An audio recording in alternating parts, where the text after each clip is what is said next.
Welcome to the January seminar of the Seabed Habitat Seminar Series. Today we're very pleased to be joined by Kumar Sahayaraju, who's speaking about seabed ecosystems and indigenous livelihoods in southwest coast of India. Kumar is an emerging marine biotechnologist from an indigenous fishing community in South India. Being an engineer in biotechnology and a scuba diver, he has experience of working with organizations such as Friends of Marine Life, an indigenous marine research organization in Kerala, and the MS Swaminathan Research Foundation, with the capacity of a marine researcher and community youth leader. He's doing seabed ecosystem studies in the southwest coast of India and documenting the biodiversity by incorporating the knowledge of the Mukuwa indigenous fishing community in India. As a founding member of the Coastal Students Cultural Forum, he undertakes marine environmental related voluntary activism and promotes ocean literacy with the coastal youth and graduate students. He has graduated from the University of Stirling with a prestigious UK Chevening Scholarship. He's currently working as a research assistant for the University of Sussex, UK, and volunteering with Radio Kadal Community Radio for fishermen in Trivandrum. In addition to this, he's volunteering with Climate Science Island on climate education in India. He's frequently engaged in climate change, conservation of marine resources, and issues of the indigenous fisher folk in South India. So on that note, I'll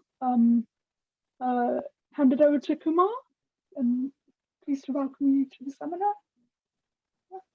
Thank you, Siddhi, and good evening all, and nice to meet you all today. Thank you for the brief explanation about me. Well, so I can start. Yeah.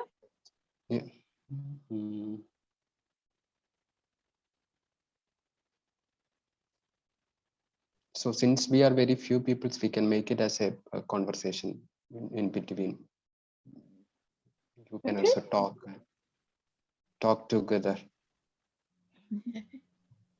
Hi. Hi. Hello. So you can see my screen, right? Yeah, I can see your screen. Great, super. Hello.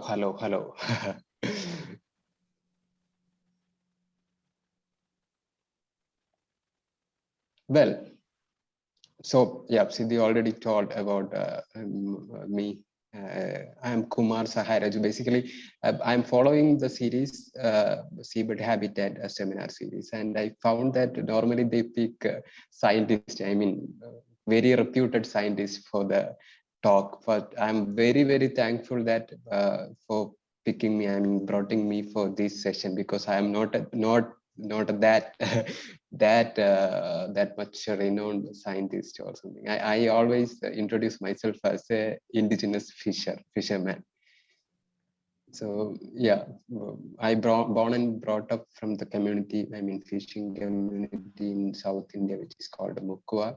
For the last many years, I am working within the community about their education and marine related research activities, especially focusing on ocean seabed things. So I always say I am like a fisher in all aspects, because I'm continuing my traditional occupation, fishing, for years, and I also going sea for the almost all the week, for my studies also. So most of my time I am spending in the ocean.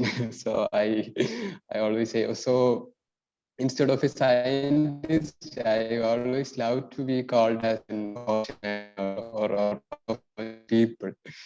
So that's great, and very happy to be here too, and very love to meet you today here. And before entering the conversation, I just dropping here my mail ID also, in case maybe for the further connection we can use it. So you guys can keep in touch with me at kumarsj6@gmail.com. I have dropped here. Well, so let me talk about indigenous fishing community in South India. See, we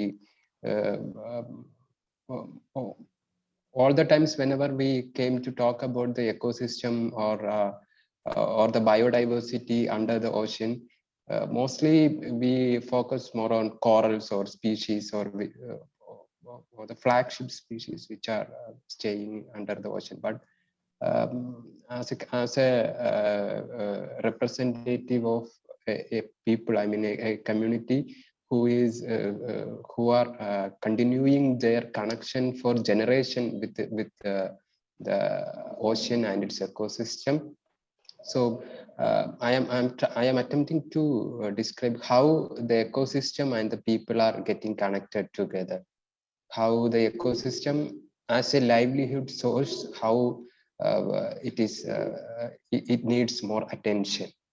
I'm taking my community and my place, southwest coast of India, as an example, or we can consider it as a case study. Maybe we can find the similar community or communal relationship with the ecosystem or ocean in maybe other parts of the world also. So while we are talking about the Mukuwa community, this is one of the ancient indigenous community who are residing in the two states. They are distributed in two states of India, which is in Kerala and Tamil Nadu. That is very south of India. In Kanyakumari, there are more than 40 villages, and in Trivandrum, 42 fishing villages, and some part of the Kollam. Three districts, they are sharing their communal, community space. And they have, in the history, it says they have connections with Sri Lanka and Madagascar also, because the fishing people, I mean fisher community residing there also resembling some kind of similarities in their fishing practices and livelihood practices, like fishing community in South India. So I only added a very few pictures in the presentation. You guys can take but I projected the words in the presentation. You can just take that word and Google search. You will get many kind of images, videos about the community and what I am actually going to talk for. Mukuwa community is very important. I mean, very special, because they are considering ocean as Kadalamma. See, Kadal means ocean, Amma means mother. So it's mother ocean. For generations, they are considering sea as their mother.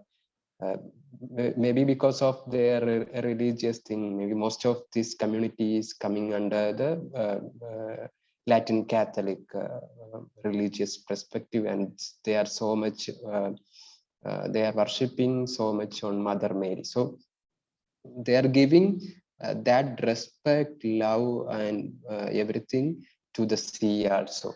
So hence they are calling ocean as their mother. In their language, in their indigenous language, they are calling us Kadalamma. So whenever before entering into the sea, venturing into the sea, they always touch the sea and take blessings from her. They won't use alcohol while going to the sea, and they won't try to distract the ecosystem, I mean underwater ecosystem of the their working space and their ocean. So from their cultural things itself, it is clearly defined that clearly we can see that they have a very uh, uh, very intimate connections with the sea, and all these through these connection they are considering the ecosystem which is giving livelihood for them as their own. They themselves considering as the custodians of that ecosystem, though. So they develop their fishing practices and livelihood practices which is very friendly to the that ecosystem. See, mostly there are two types of fishings are there which these people are adopting. One is net fishing. They are using net fishing, and another one is hook and line fishing. I mean, long line fishing. They have two seasons mainly. One is monsoon season, and another one is post or pre-monsoon season. Monsoon season they called it as Varsha Galam. Varsha means rain. It's a rainy season, Varsha Kalam, and it is a harvesting season. So it's a start of harvesting. In that bird means the same. So they catch the fish in two way. One is while the fish came in with the water, they use nets to catch them. The second one is bit more tactical, that is the hooker line fishing, because they have to find where is the fish. They have to first find where the fish is hiding, I mean, or fish is living, and then what kind of fish is that, and what kind of craft, I mean, what kind of hook we can use to catch them. Hence these people, they are not normally, we people call them, they have eyes on their fingertips. Means normally they use, you know, we use the hook for the fishing, right? So we always do uh, long line, I mean a roll in the hook, and we always get the bite of the fish in the which bites the hook in our finger, right? So you always get that feeling. So these people, they are so special. With only using that bite, they can predict what kind of fish is that and how the size would be, and all the features about the fish. That's why they are called, they have eyes on their fingertips. For that, they need a vast knowledge about that fish and that ecosystem. Then only they can say that we are doing fishing in these ecosystem. These ecosystem have these kind of biological and morphological features. That's hence there are these kind of, I mean, these type of fishes are living here, and from the bite they are getting this fish is going to be this much in size because of their thing. They are especially skilled. These skill they are getting from their years of experience. Hence they have they are maintaining that knowledge, I mean, knowledge about the ecosystem and the species residing there to do their livelihood practices. And if we see the stretch of that coastal belt in Mukkuwa coastal belt in Kanyakumari, Thiruvananthapuram and Kollam, you can see that these people only do that hooker line fishing, which is very selective. I mean, they won't use the destructive fishing practices like trolling or anything. This is the only district. Thiruvananthapuram is the, I mean, which where these communities residing in South India. Only district where trolling is banned by the community. we couldn't find any trawler boat in that community, because they clearly aware that they know that it will destroy the underwater seabed ecosystem in their fishing area. So their set itself, they restricted others to do trawling here in their area, because they are valuing that seabed habitat, which is as a livelihood source and as a biodiversity spot. They are giving very vital, I mean, very importance to that ecosystem. In ancient years, some outside people tried to do trawling fishing in these regions, but these people, they sank the boat within the within the sea, because they said these ecosystems are important, and you guys are trying to destroy that that ecosystem. These seabed habitat ecosystem is regionally, locally called as PAR in their indigenous local language. PAR means land which is under the ocean. That is the seabed habitat ecosystem. All these ecosystems are identified by the fishers, not by any scientist or any others. All these reefs, I mean seabed ecosystems, they use a traditional navigation method. Anciently, for generations, they are using. They, with the help of that, they are detected this PAR, I mean that seabed ecosystem all over the coast, which is highly biodiversity rich, that we can see in the next slides. And we can interestingly, we can see the names of these ecosystem, which is also explaining the morphological characters of the these ecosystem. Some was named in the name of the fishes we get from that ecosystem, like Ullipari, Pandakalli. These are local names which they invented, and they have their own measurements, how the water depth would be and what kind of ecosystem is there. So you can also search this word in the Google to get more details about that ecosystem.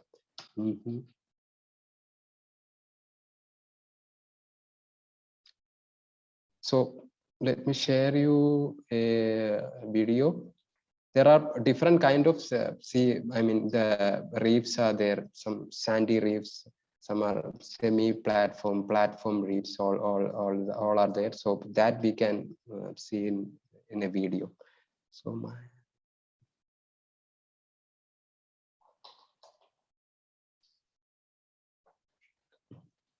Siddip, can you see my screen? So you can see two guys in a boat, right? Cool.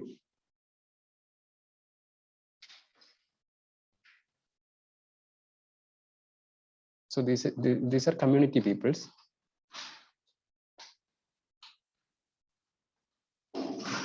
So in this video, we can see, I try to show you how the underwater ecosystem in this area would be.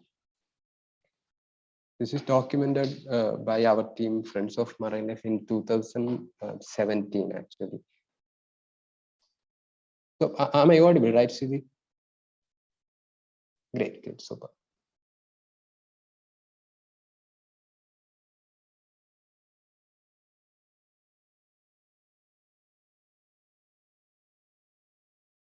Most of these reefs are very sandy, without any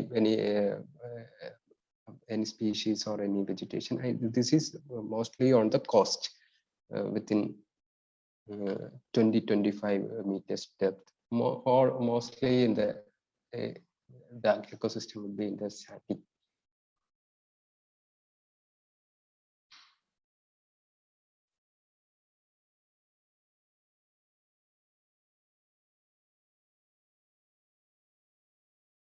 You can find the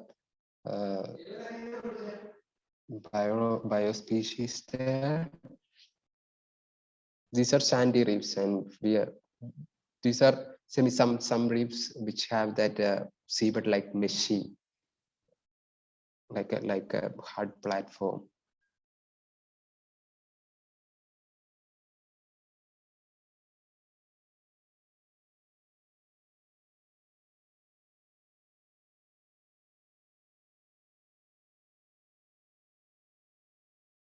It's a bit rigid reefs. We documented all these from we got the location details from the fishers. I mean the indigenous fishers, and then we go there and we went there and did underwater visualization. All these fishes are caught by fishers.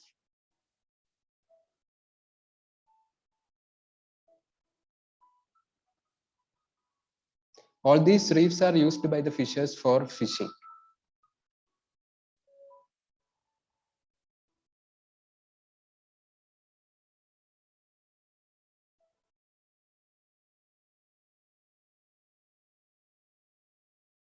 And this is one of the fish, which is a favorite of their their meal.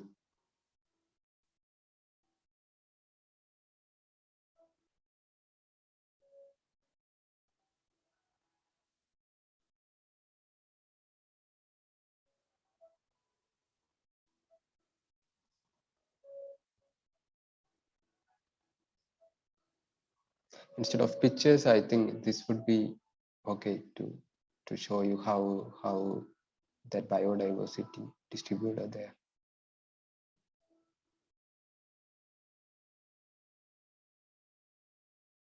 I have a description behind that, but that is in another language, I mean, not in English. This is another reef, this is an artificial reef which they made in the coastal bed using the sunken boards.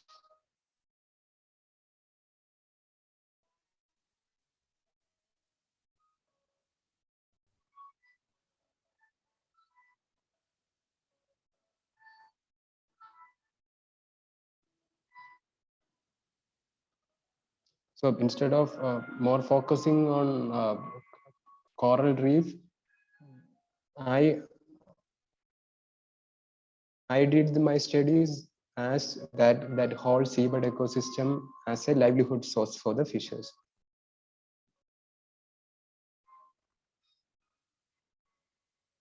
This is these visuals from a sunken ship, which is also in the underbed.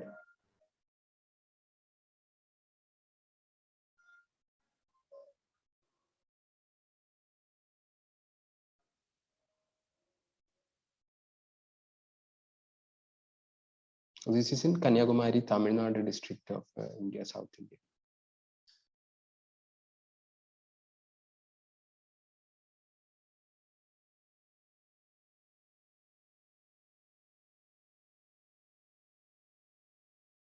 I'm really sorry, it doesn't have a music in the background.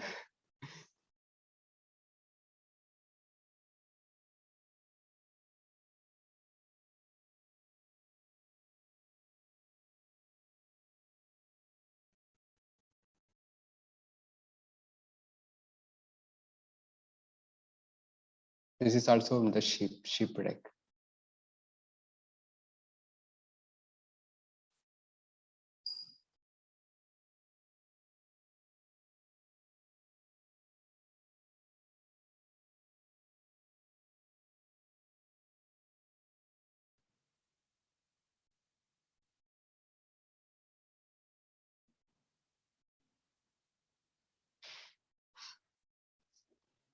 The thing is, these visuals are documenting for the first time.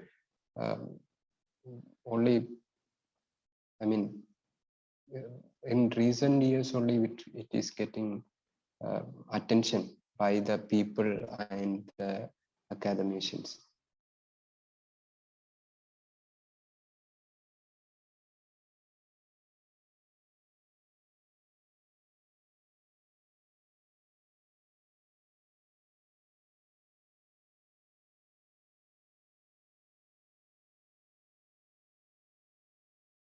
This is the mussel beds in Kovalam.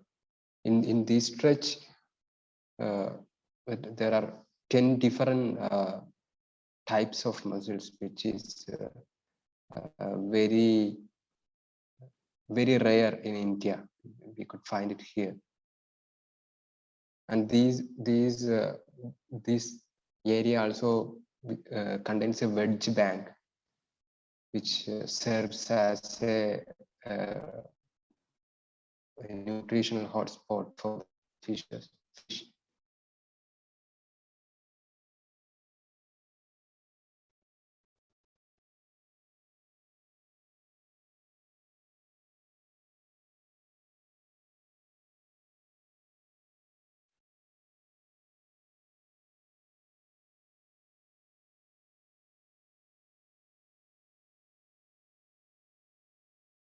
This is another kind of seabed, which is in Kollam.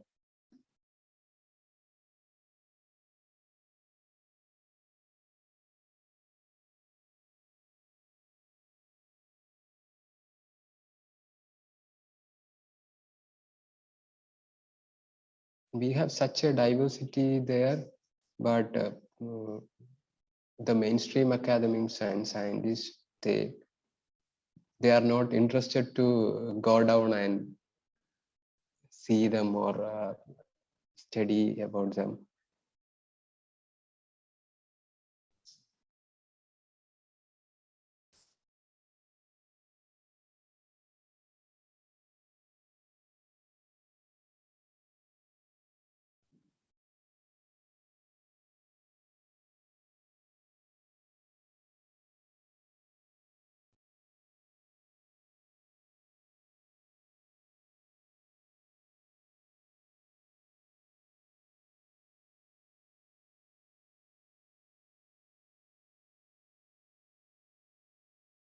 It's Gobi Day.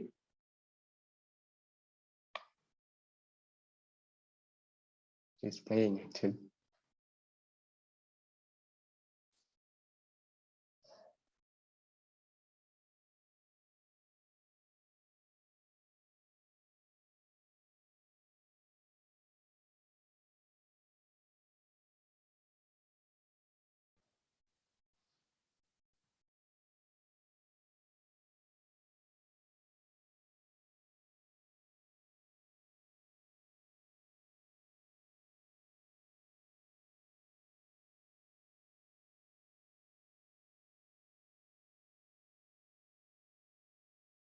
Sponges there. This is nudie branches. See? Since these areas are not unexplored or not got any attention, so there are a lot of rare species. They invented a lot of rare species. This is one kind of nudie branch. We found 9 different type of nudie branches, which is reporting for the first time in India. And it is reporting on 2016, but maybe it was there for long years, but there were no proper studies or proper underwater documentation is happening in this sector. This is the first time we attempted to do underwater documentation of this region, and we done a very few spots, and still there are a lot of reefs and ecosystems are remaining, which is still unexplored, and we need more attention there, and we can find interesting species and features from there. these nudie branches are very rare and reporting very first time in India.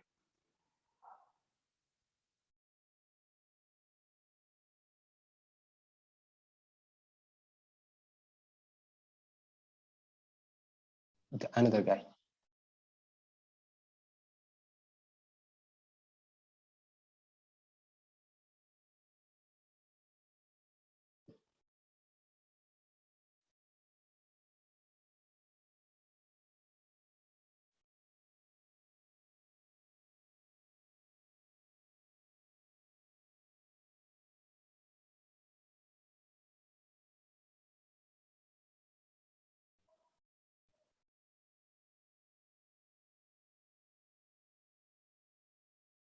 Well, this is the region we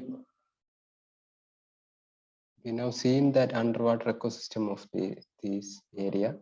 So this is one of another spot which we were documented in 2016, which is the spot where a proposed container transshipment port is going to construct. I mean, the constructions are going on. This is the visualization. I mean, the video which we taken before the dredging of that port construction happened in 2016. They are Seabed colony species with the fishes. We could see what happened after the dredging to this place. See how was it is in 2016 now.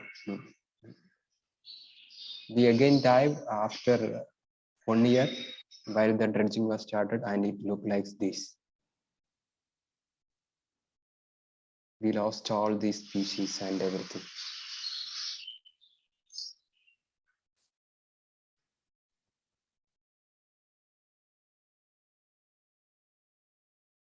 It's all because of that dredging for the port construction.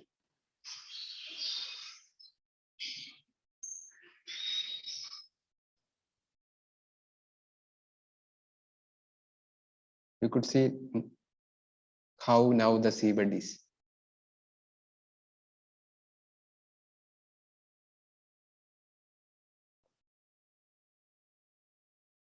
So we had a rich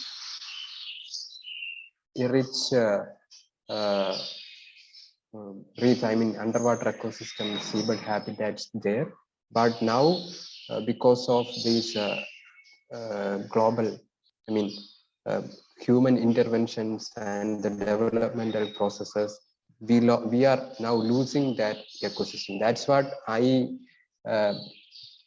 came forward to connect with Siddhi, whether we may get a chance to take up this issue to some another networks to do some kind of actions. That's why I came up for this series. So likewise, like everywhere, the global pressures and the destructive development and the destructive fishing practices, the same thing is happening here also. The thing is, the policy makers and the people who came forward for all these kind of things are still not giving any kind of attention to this underwater ecosystem, seabed ecosystem, and the livelihood associated with it. They were always concerns about the development which is happening in the land, and they always see the ecosystem under the ocean from the land. They are not trying to see the ocean, trying to see the land from the ocean. They always trying to see the ocean from the land, because the ocean itself, they have an ecosystem. They have a lot of features which is offering lot of services to the people associated with it. And in the previous years, we were a bit confused. I mean, whether this climate change is affecting our ocean or this ecosystem, or whether this development is affecting, or is just a news. But unfortunately, we found that there are coral bleaching is happening in these ecosystems, and you can see the plastic pollution, and the port disaster is port construction is also becoming very threat for this ecosystem. I have another video also about how, which we take last year. I mean, how these ecosystems are comes full of plastics and everything. You can see that video also. So all these threats are affecting this ecosystem, and the fishers, they lost their occupational space, and they are getting the depletion of fish species because of this depletion of the ecosystem. And now in recent couple of months, I mean couple of years, trolling is also some unrestricted trawlers are also came to destroy the seabed ecosystem. So underwater ecosystem in the southwest coast of India is under threat, and it is going to be affect in many ways, not only in the livelihood of the fisher people or the community associated with it. It is also going to affect in many ways. So I am requesting you, because I know there are a lot of people listening me in different corners of the world. So I'm seeking your assistance and help, whether we can do anything for the ecosystem, not only here, all around the globe, because the ocean lives are very, very, very important. Thank you very much. And yeah, that picture was mine. Oh yeah. While I was fishing. Oh, thank you very much, Kumar. Yeah, we can now go for a chat or yeah. Yeah. Well, so one of the questions I had was just about the development, that it's so out of control. In I mean, in in the coastal zone, and so like yeah. Before we how, before we should know that in India there are not, I mean, the marine ecosystem studies, underwater ecosystem studies are not done in a broader way. They know only some minor, I mean, minor documentation is only happen, and there are a lot of data deficiency also there. So what they did is they did some kind of environment impact studies and things in for the namesake. See, we found that rare nudie branches and the species which is in the same spot where that port is proposed. And the official mainstream research organization which are working there, they didn't include that in their reports. So how it comes is, for that project approval, they will only consider the reports from the concerned authorities, right? So it is, they are manipulating their reports for the developmental projects. I see. And and so they like what would your suggestion be to have more an adequate level of protection for. Yeah, at least we should know what was there actually before it is going to destruct. Even we don't know what are the species there and how the ecosystem would be. This is the only these kind of couple of videos only we have, and we don't know even how the whole ecosystem would be. Even that kind of initiatives also not even happening. Part of conservation or the things. At least we should know, right? These are basic data, basic things. Yeah, and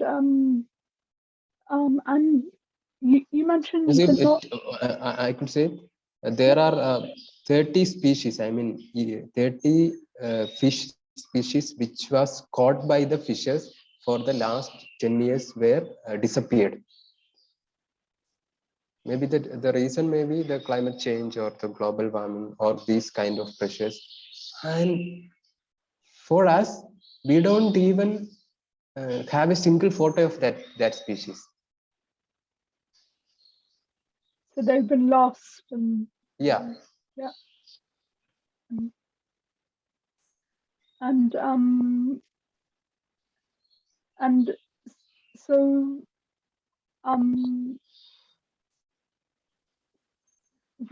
where do you see the role of scientists? Like, what can scientists do to study? Because for this we need a participatory approach, which we are proposing actually, because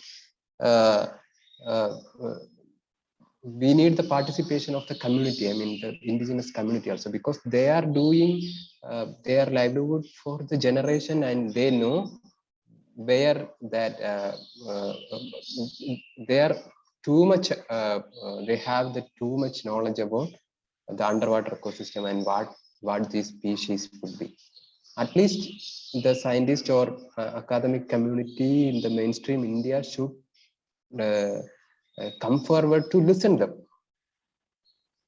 See, these things are happening, or this is the ecosystem, and the knowledge should be shared. Shared, but that is not happening actually. And how do you think the knowledge of the fishing community can be preserved, like the indigenous fishing community? We made some attempts with UN for documenting their indigenous and local knowledge and presenting it to making them as a citizen scientist itself. I mean, the fishers, I mean, the expert fishers as citizen scientists, because we made some kind of activities with UN. And also, we are collaborating with a couple of universities and educational organizations to develop ocean literacy courses and bringing fishers as teachers. Yeah, they are teaching the students about the underwater ecosystem and things. And using their knowledge, we are documenting the ecosystem. Underwater ecosystem, and our student initiative, Coastal Students Cultural Forum, but we are listening the fishers and understanding their knowledge and trying to make them as official scientific reports in journals and science magazines.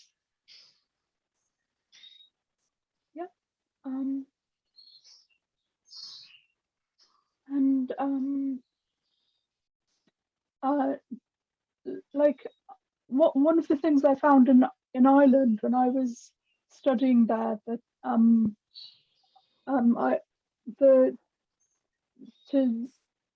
a lot of the knowledge was going to be lost unless you recorded it in some way. And so how do you think this knowledge can be This knowledge should be, see, uh, uh, especially in our education system, it lacks the knowledge of ocean. I mean, they are not learning anything about the ocean or its creatures which is residing there. So what our suggestion is, you see, the coming generation, I mean the upcoming generation, they are not um, they are not getting opportunities to get connect with the ocean and its ecosystem. So we should incorporate this knowledge to the books or in education things. Then only the next generation or the upcoming generation should get a connection with the ocean, and they said, oh, this is ours, we have to conserve it. And unfortunately we don't have any contents in our textbooks to know about the ocean. So yeah. Um,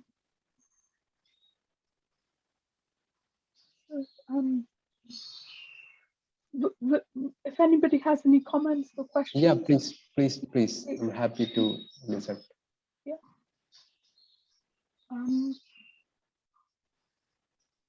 So there is a lot of work which needs to be done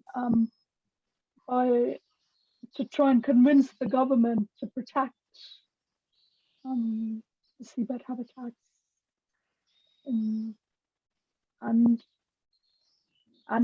in turn the livelihood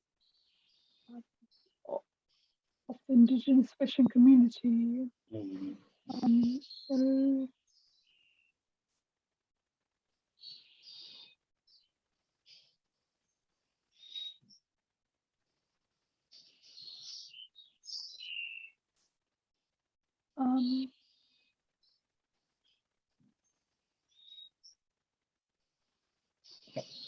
Any other queries or comments, reflections? Yeah, any other questions?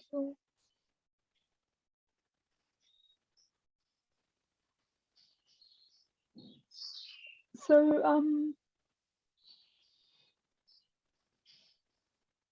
do you think if the government protected some of the communities, like the ecosystems, then that would make a difference in the local area, or would it need to be enforced? Yeah, the government should come forward to understand, I mean, what kind of ecosystem is going to be there, and by the participation of by assuring the participation, and not making hurdles to the livelihood of fishers, how we can protect these things, right? The basic thing is, at least we have to stop the trolling. It destroys whole out the ecosystem, right? At least we should increase the troll ban period, or we have a limit of 12 nautical mile where the trawlers should not come, but that is not happening actually. They are crossing that regulation, and they are even doing trawling in 2 kilometers away from the coast. Such kind of regulation should be taken serious, and before any developmental projects, we should seriously consider the ecosystem, and the very truthful studies should be come, not in sake of name or in favoring project. uh, very very generous studies should be come, and government should come forward to uh, aware people, because and about such kind of ecosystem, and they should consider themselves as a custodian of this ecosystem, because they consider all the land based thoughts and developments as the state development in state development projects, but that ecosystem, I mean that sea and the ecosystem is also part of the state, and they have the responsibility to conserve it, right?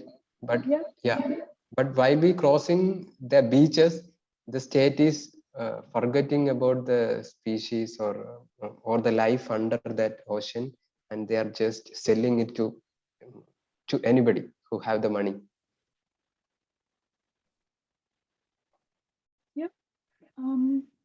So we can do a lot of, I mean, we have the scope of mariculture there.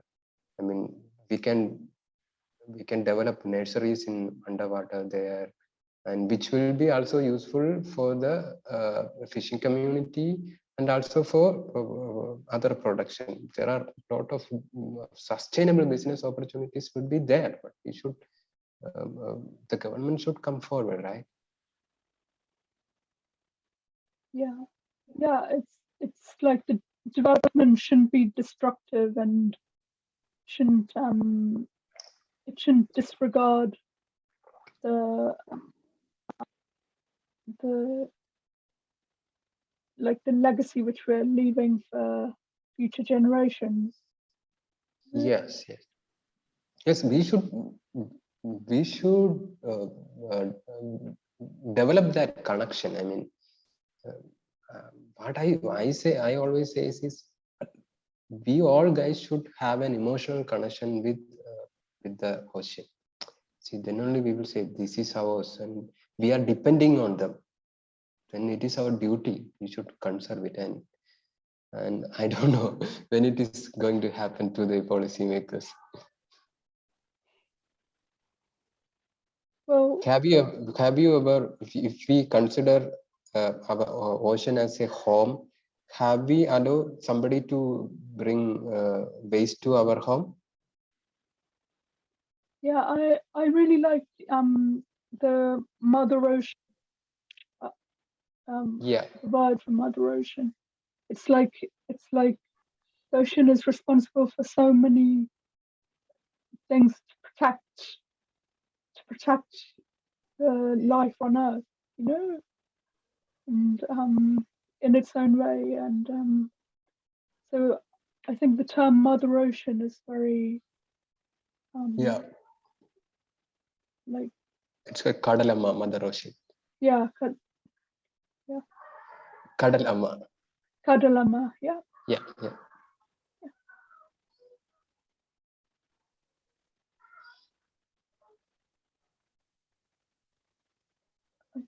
Okay, and yeah, I think we were crossed on our. Okay, so if anybody has any concluding thoughts, then please feel free to share. I think like one of the reasons I'm really keen to keep this, like, to keep these kind of discussions happening is because they really they really inform us of what is happening around the world, and in some countries the government has got, like, the ocean is not the main priority according to the government. So it's really important to have these discussions with the indigenous fishing community, and also the local media as well, like which is something yes, we approach, but they won't pick it up to